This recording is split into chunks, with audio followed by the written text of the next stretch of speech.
आज के क्लास आपका एक विशिष्ट क्लास होने जा रहा है, जिसमें आप यह समझेंगे कि शीत युद्ध काल में जब दुनिया दो गुटों में बटा हुआ था, एक गुट का नेतृत्व जब अमेरिका कर रहा था और दूसरे गुट का नेतृत्व सोवियत संघ कर रहा था। अर्थात अमेरिका पूंजीवादी गुट का नेतृत्व कर रहा था और सोवियत संघ समाजवादी गुट का नेतृत्व कर रहा था। कहने का तात्पर्य दुनिया दो ध्रुवीय शक्ति के रूप में विभक्त थी। तो आज का आपका यह सवाल है कि शीत युद्ध काल में भारत की विदेश नीति क्या थी। अर्थात जब शीत युद्ध का काल जब चल रहा था तो भारत ने कौन सा तरीका को अपनाया। क्या भारत किसी गुट में शामिल हुआ था या किसी भी गुट में शामिल नहीं हुआ। तो भारत ने ऐसी कौन सी तौर तरीका को अपनाया, इसके बारे में मैं आज आप लोगों को बताने जा रहा हूं। अर्थात यह जो क्वेश्चंस है कि शीत युद्ध काल में भारत की विदेश नीति क्या थी, यह 12th क्लास के लिए भी बहुत ही महत्वपूर्ण है, तो ग्रेजुएशन क्लास के लिए भी काफी महत्वपूर्ण प्रश्न यह होता है। और इसमें आपको यह संकेत भी जरूर मिल जाएगा। क्या जानते हो, भारत को ऐसे ही विश्व गुरु नहीं कहते हैं। यहां पर आपको एक थोड़ा सा संकेत देखने को मिलेगा। भारत को जो विश्व गुरु जो कहते हैं ना, थोड़ा सा आज आपको यह समझ में जरूर आ जाएगा कि भारत किसी भी गुट में शामिल न होने के बावजूद भी वह सारे नीतियों को स्वतंत्र रूप से कैसे इन्होंने लागू किया, ये सब चीज आज आपको समझ में आ जाएगा। तो चलिए आज जानते हैं भारत की विदेश नीति क्या थी, कब, सोवियत ये शीत युद्ध काल के दौरान। समझ रहे बात को जी। एक बात बताइए, द्वितीय विश्व युद्ध कब समाप्त हुआ? 1945 में। 1945 से लेकर के सन 1991 ईस्वी तक किस युद्ध का दौर चला था? शीत युद्ध का दौर चला। अर्थात आप इसमें कह सकते हैं कि 45 या 46 वर्ष तक, 45 से 46 वर्ष तक देश में, पूरे दुनिया में क्या कि शीत युद्ध का दौर चल रहा था। समझ रहे बात को। तो शीत युद्ध के दौरान, इसी कालखंड के दौरान भारत ने आखिर कौन सी नीति को अपनाया था। क्या भारत किसी के पक्ष में था या भारत किसी के पक्ष में नहीं था। समझ रहे जी बात को। हाँ, तो शीत युद्ध के काल के दौरान दुनिया दो गुटों में विभक्त थी। दुनिया कितने गुट में विभक्त था? दो गुट में विभक्त था। ध्यान से समझिएगा, दुनिया दो गुट में विभक्त था। पहला कौन? अमेरिका। पहला अमेरिका और दूसरा सोवियत संघ था। सोवियत संघ।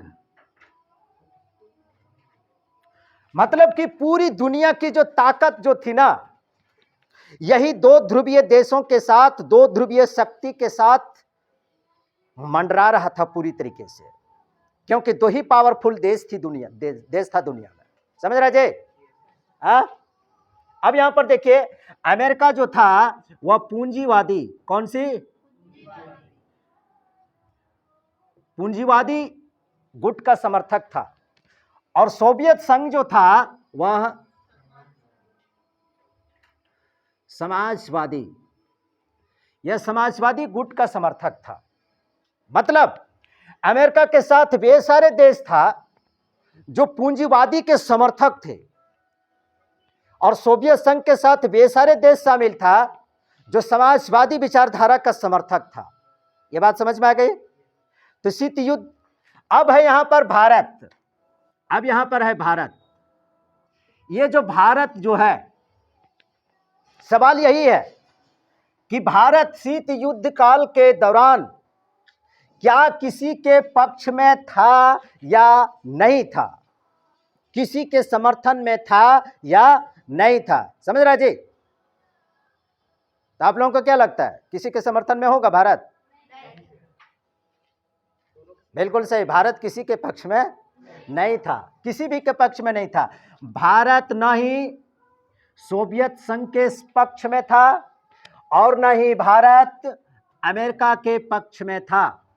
किसी के पक्ष में भारत नहीं था बिल्कुल।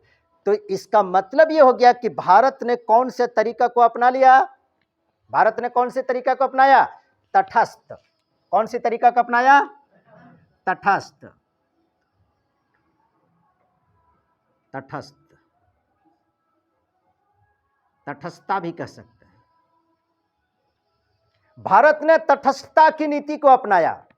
तटस्थता, तटस्थता का मतलब क्या होता है? तटस्थता का मतलब कि भाई तोहनी दोनों गोटे लड़ रहा है तो लड़ो, हम बगल से खाली देखेंगे, ना हम समझाने जाएंगे, ना ही हम समर्थन देने जाएंगे, नहीं तो हम आलोचना करेंगे, हम कुछ नहीं करेंगे, हम दूर रह करके खाली टुकुर टुकुर हम देखेंगे। अब भारत ने इसी नीति को अपनाया था। जब 45-46 साल तक जब वैचारिक युद्ध जब चला, हालांकि हथियार का जब प्रयोग नहीं हुआ, प्रयोग होता तो फिर तीसरा विश्व युद्ध अभी हम लोग पढ़ते। समझ रहे ना जी? तो भारत उस वक्त यहां से इसको भी देख रहा था, इसको भी देख रहा कि बेटा खूब लड़ ले तुम लोग, हम किसी के तरफ जाने वाले नहीं हैं। अर्थात भारत ने तटस्थता की नीति को अपनाया। तटस्थता, तटस्थता का मतलब भैया ना हम तोर तरफ हैं ना इसके तरफ। गांव देहात में देखते हैं ना, जब दो गोतिया लोग जब लड़ जाता है, दो गोतिया लोग लड़ता है, और जब दो गोतिया लोग जब लड़ता है तो लड़ने के समय सबको देखता है कि कौन कितना मार खाया और कौन कम मार खाया है। लेकिन जब पंचायत करने के लिए लोग जब बैठते हैं, पंचायत करने के लिए जो पंच लोग जो होता है, वो पंच लोग क्या होता है? तटस्थ होता है। तटस्थ का मतलब क्या हो गया? न किसी के पक्ष में न किसी के समर्थन में, जो रियलिटी है उसके बीच में वे लोग बात करते हैं। उसी प्रकार से भारत न इसके साथ गया न ही भारत इसके साथ गया, अर्थात भारत ने तटस्थता की नीति को अपना लिया। तटस्थता, न्यूट्रल, न्यूट्रल है कि भाई हम किसी के साथ नहीं है। समझ रहे बात को? और यही तटस्थता की नीति, यही तटस्थता की नीति आगे चल करके गुट निरपेक्षता की नीति में बदल गया। क्या बदल गया? गुट निरपेक्षता, गुट निरपेक्षता के रूप में भारत में प्रसिद्ध हो गया। गुट निरपेक्षता के रूप में, अर्थात भारत ने अपनी विदेश नीति को शामिल करने के लिए ना गुट निरपेक्षता की नीति को अपना लिया। गुट निरपेक्षता समझ में आ गई ना? फिर से आप समझ लीजिए, भारत किसी के पक्ष में नहीं था, ना सोवियत संघ के पक्ष में और नहीं अमेरिका के पक्ष में। अर्थात भारत ने कौन से तरीका को अपनाया? तटस्थता की नीति को अपनाया। और यही तटस्थता की नीति आगे चल करके किस नीति में परिवर्तित हो गया? गुट निरपेक्ष आंदोलन के रूप में हो गया, जिसका समर्थक, जिसका प्रबल समर्थक भारत है। और गुट निरपेक्षता की नीति भारत में आज भी बहुत ज्यादा प्रासंगिक है। ऐसी बात नहीं है कि गुट निरपेक्षता की नीति आज भारत के लिए प्रासंगिक नहीं है, आज भी प्रासंगिक है। आज भी प्रासंगिक हम इसलिए कह रहे हैं, देख रहे ना, अभी रूस और यूक्रेन के बीच में युद्ध चल रहा है ना, लगभग 1.5 साल से भी ज्यादा हो गया, लेकिन दोनों के बीच अभी भी घमासान युद्ध चल रहा है। लेकिन जब युद्ध जब छिड़ने वाला था ना, दोनों तरफ से एकदम काफी ज्यादा जब तनाव था रूस और यूक्रेन के बीच में, तो उस वक्त आप सुने होंगे कि भारत के बहुत सारे छात्र लोग यूक्रेन में फंसा हुआ था, जो पढ़ाई करने के लिए, किसी काम धंधे करने के लिए यूक्रेन में रह रहा था। भारत ने सिर्फ एक आदेश दिया रूस की सरकार को और यूक्रेन की भी सरकार को कि आप लोग खूब लड़ना मरना, लेकिन सबसे पहले हमें अपने देश के नागरिकों को सुरक्षित बाहर निकालने के लिए दो। गुट निरपेक्षता की नीति भारत के लिए आज भी बेहद प्रासंगिक है, क्योंकि यह पूरी दुनिया जानती है कि चाहे दुनिया के कोई भी देश आपस में लड़े, भारत उसमें कभी भी इंटरफियर या हस्तक्षेप करने के लिए नहीं जाता है, हमेशा शांति और सद्भावना की बात को करता है। लाखों छात्र यूक्रेन से वहां से बाहर निकला था सिर्फ भारत की तिरंगा झंडा को देख करके, कि जो भी भारतीय यूक्रेन से जो बाहर निकल रहा था उसके हाथ में एक तिरंगा झंडा होना चाहिए। किसी की हिम्मत नहीं है कि हमारे देश के नागरिक को वहां पर कोई रोक टोक कर सके, उसको नुकसान पहुंचा सके। ये है गुट निरपेक्षता की नीति, ये है भारत की ताकत, ये है भारत के विश्व गुरु बनने का ये संकेत। खास बात ये जानते हो, जब यूक्रेन से बहुत सारे भारत के छात्र लोग, नागरिक लोग जब बाहर जब आ रहे थे, उस देश को जब छोड़ रहा था, कते सारा छोटा पाकिस्तानियों लोग भी अपनी जान बचा करके भाग गया था। सच कहते हैं, बहुत सारा पाकिस्तानी लोग अब भारत का झंडा थाम करके, ताकि लोगों को लगे नहीं कि भारतीय नागरिक है, और वह झंडा उठा करके अपना देश रवाना हो गया। अर्थात भारत की ताकत के सामने उन लोगों ने भी अपनी जान की रक्षा कर लिया था। ये होती है गुट निरपेक्षता, ये होती है ताकत, विश्व गुरु। समझ रहे इस बात को? इसलिए गुट निरपेक्षता की नीति जो है ना, आज भी लोकप्रिय है, आज भी प्रासंगिक है हमारे देश के भारतीय विदेश नीति के लिए। समझ रहे बात को? इसमें भी हम बताएंगे। और तो आपने समझ गया कि सोवियत की शीत युद्ध काल के दौरान भारत किसी के भी पक्ष में नहीं था, न सोवियत संघ के पक्ष में और न ही अमेरिका के पक्ष में था। भारत तटस्थ था। तटस्थ का मतलब हम किसी के तरफ नहीं है, और यही तटस्थता, यही जो तटस्थता नहीं, यही तटस्थता आगे चल करके भारत ने अपने विदेश नीति में गुट निरपेक्षता की नीति के रूप में लागू किया। अर्थात गुट निरपेक्ष आंदोलन चला हमारे देश में कि हम दुनिया के किसी भी लड़ाई झगड़े के साथ शामिल नहीं होंगे, हम रहेंगे क्या? गुट निरपेक्ष रहेंगे, हम किसी के साथ नहीं जाएंगे। ये बात समझ में? तो इस तरह से आपको आज ये पहला सवाल का, इस सवाल का पहला पॉइंट के रूप में आपको यह जवाब मिला कि शीत युद्ध काल के दौरान भारत किसी के पक्ष में नहीं था। समझ गए जी? भारत किसी के पक्ष में नहीं था। अब समझिए, भारत किसी के पक्ष में नहीं था, इसका मतलब ये समझ गया ना पहला, कि भारत जो था वो क्या था? गुट निरपेक्ष। भारत क्या था? गुट निरपेक्ष, अर्थात बिल्कुल एकदम स्वतंत्र था, बिल्कुल स्वतंत्र था। तो भारत की पहली विदेश नीति क्या? भारत गुट निरपेक्ष था, मतलब बिल्कुल क्या था? स्वतंत्र था। समझ में आ रही है बात? भारत बिल्कुल क्या था? स्वतंत्र था। दूसरा, भारत की विदेश नीति दूसरा क्या था? कि शांतिपूर्ण ढंग से अपनी विदेश नीति को लागू करने में सफल रहा। शांतिपूर्ण ढंग से,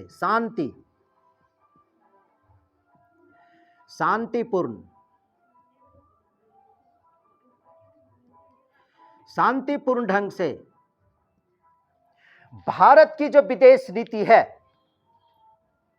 वह भारत पूरी दुनिया में अपने विदेश नीति को लागू करने में बिल्कुल क्या रहा? यह सफल रहा। समझ रहे जो बात को? अगर मान लेते हैं कि भारत अगर या तो इसको समर्थन देता या तो इसको समर्थन देता, इन दोनों में से किसी को समर्थन देता, तो भारत क्या स्वतंत्र रह पाता? भारत क्या अपनी विदेश नीति को स्वतंत्र रूप से पूरी दुनिया के साथ क्या लागू कर पाता? नहीं लागू कर पाता। इसलिए भारत की ये विदेश नीति थी कब? शीत युद्ध काल के दौरान, कि भारत ने गुट निरपेक्षता की नीति को अपनाया। दूसरा, भारत की जो फॉरेन, जितनी भी फॉरेन जो पॉलिसी है, वह शांतिपूर्ण ढंग से स्वतंत्रता पूर्वक देश के, दुनिया के किसी भी क्षेत्र में वो अपने स्वतंत्रता पूर्वक लागू कर सका। किसके वजह से? गुट निरपेक्षता की नीति अपनाने की वजह से। ठीक है, समझ गया जी? तीसरा इसमें क्या था? निष्पक्ष होकर के, निष्पक्ष रूप से भारत ने क्या किया? निष्पक्ष रूप से भारत ने विदेश नीति को लागू किया। क्या किया? लागू किया, निष्पक्ष होकर के। क्योंकि अगर कोई टोक टाक करने वाला है? कोई नहीं टोक टाक करने वाला, क्योंकि ये किसी के पक्ष में है नहीं। इसीलिए भारत ने अपने विदेश नीति को निष्पक्ष रूप से, बिना डर का, बिना भय का, पूरी दुनिया में अपनी विदेश नीति को स्वतंत्रता पूर्वक इन्होंने, निष्पक्षता पूर्वक इन्होंने लागू कर दिया। बात समझ में आ रही है? चौथा इनकी नीति क्या थी? कि इन दोनों महाशक्तियों से, सोवियत संघ से भी और अमेरिका से भी। क्या क्या? वित्तीय, वैज्ञानिक,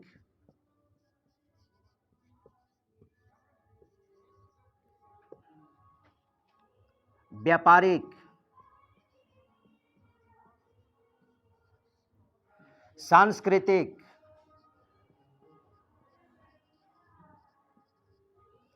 समझौता करने में बिल्कुल पूरी तरह से सफल रहा। कैसे सफल रहा? भारत ने अपने विदेश नीति के तहत जब ये दोनों देशों के, दोनों महाशक्तियों के बीच में किसी भी के पक्ष में जब ये नहीं गया ना, तो इसका मतलब ये हो गया कि भारत का इससे भी लगाव है, भारत का इससे भी लगाव है। भारत ने न इसको अपना दुश्मन समझा, ना भारत ने इसको अपना दुश्मन समझा। अगर भारत शीत युद्ध के दौरान अगर इसके समक्ष, अगर इसके समर्थन में जाता तो इसका मुंह फूल जाता, फूलता कि नहीं? ये दुश्मन बन जाता। या तो फिर भारत अगर इसको अगर समर्थन करता तो इस गुट का मुंह फूल जाता, ये दुश्मन बन जाता भारत का। अर्थात भारत ने क्या किया? सांप भी मार दिया और लाठी भी नहीं टूटने दिया, अपने विदेश नीति को भी लागू कर दिया और किसी से कोई दुश्मनी मोल भी नहीं लिया। यही तो है भारत। इसीलिए कहते हैं कि विश्व गुरु है भैया, विश्व गुरु है। अब कहने का मतलब, गांव देहात में एक तो कहावत सुने होंगे ना, अरे भैया जिसको गुड़ खिला करके मार देंगे हम, गुड़ खिला करके जिसको मारा जा सकता है उसको जहर खिलाने की क्या जरूरत है? क्या जी? गुड़ तो वो बड़ी सहजता से खा लेगा ना। करी गुड़ है बड़ी फायदा वाला चीज है, खा लेते हैं, और खा करके ओकरे से बेटा ओकर विकेट गिर गल खत्म, तो फिर ओकरा कहते जहर कह ले वैसे बताओ। तो भारत ने यही किया, जब दोनों को गुड़ खिला करके जब मोरा दिया तो फिर जहर देने की कोनो जरूरत था क्या? अर्थात भारत ने इसको भी अपना दोस्त बना करके रखा और इसको भी अपना दोस्त बना करके रखा। अब भारत क्या इसके साथ भी विदेशी सहायता, इसके साथ भी वित्तीय सहायता प्राप्त कर सकता है, इससे भी वित्तीय सहायता प्राप्त कर सकता है, इससे भी वैज्ञानिक मार्गदर्शन ले सकता है, तो इन देश से भी वैज्ञानिक मार्गदर्शन ले सकता है, टेक्नोलॉजी में, किसी प्रौद्योगिकी में किसी भी प्रकार की कोई सहायता ले सकता है। इसके साथ भी भारत व्यापारिक संबंध स्थापित कर सकता है, तो भारत इस गुट के साथ भी व्यापारिक संबंध स्थापित कर सकता है। मतलब भारत ने पूरी तरीके से इतनी सुंदर नीति को अपनाया कि न दोस्ती न दुश्मनी, उसके बावजूद भी सारे काम मैं निकाल लूंगा। न दोस्ती न दुश्मनी। क्या जी? दोस्ती भी नहीं किया तो दुश्मनियों भी नहीं किया। इतना चालाक है होशियार भारत, कुछ नहीं किया। समझ रहे जी? तो इस प्रकार से वित्तीय, वैज्ञानिक और व्यापारिक और सांस्कृतिक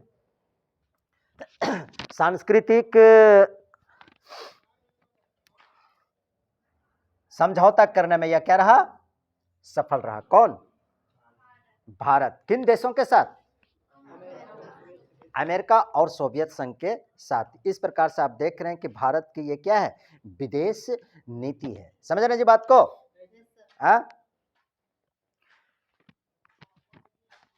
और इसका क्या रहा? चीन के साथ पंचशील समझौता। पंचशील समझौता लागू करने में भारत सफल रहा। पंचशील समझौता, आखिर पंचशील समझौता क्या है आगे हम बताएंगे, ये क्वेश्चंस के रूप में है। ये पंचशील का जो सिद्धांत जो दिया ना, से भारत ने दिया, और ये पंचशील समझौता जो से भारत और चीन के बीच का ही विवाद का यह विषय है, जो एक क्वेश्चंस के रूप में आएगा, जिसको आगे लेक्चर में हम बताएंगे कि पंचशील समझौता क्या था। समझ गए ना? तो भारत ने अपनी स्वतंत्र और निष्पक्ष तरीके से चीन के साथ पंचशील समझौता किया, अर्थात 5 बिंदुओं पर इस पर समझौता हुआ था। इस पंचशील समझौते के अंदर क्या क्या चीजें थी, ये सारे अगले लेक्चर की बात है। समझ रहे हैं बात को? इस प्रकार से भारत ने अपने विदेश नीति को लागू किया था। किस दौरान? शीत युद्ध काल के दौरान भारत ने अपने विदेश नीति को किस प्रकार से अपनाया था, इसका स्टैंड क्या था, एकदम पूरी तरह से क्लियर है। समझ रहे जी बात को?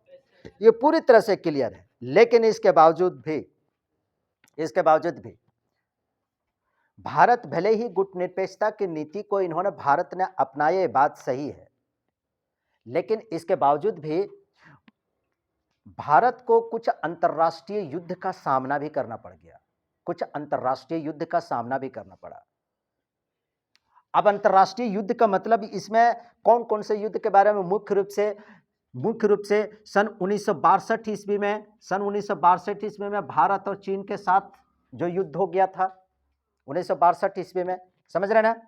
1965 और 1971 ईस्वी में, 1965 ईस्वी में भी पाकिस्तान के साथ हो गया, और फिर 1971 में जो बांग्लादेश पाकिस्तान का निर्माण हो गया, अलग देश एक बांग्लादेश बना, इसके साथ भी पाकिस्तान के साथ युद्ध करना पड़ा। हालांकि भारत ने पूरी तरह से निष्पक्षता की नीति, तटस्थता की नीति को अपनाया था, लेकिन उसके बावजूद भी अंतर्राष्ट्रीय स्तर पर भारत को कई सारे युद्ध से इसको जूझना पड़ा था, इसको लड़ना पड़ा था, जो कि सन 1962 ईस्वी में चीन और भारत के साथ युद्ध हुआ था, और 1965 में भी भारत और पाकिस्तान के साथ युद्ध हुआ, और 1971 में भी पाकिस्तान का जो विभाजन हुआ और एक अलग देश बांग्लादेश जो बना, जिसमें भारत की सबसे बड़ी भूमिका रही थी। समझ रहे बात को? तो इस प्रकार से आपने आज ये समझा कि भारत ने शीत युद्ध काल के दौरान गुटनिरपेक्षता की नीति को अपनाया था। समझ रहे जी?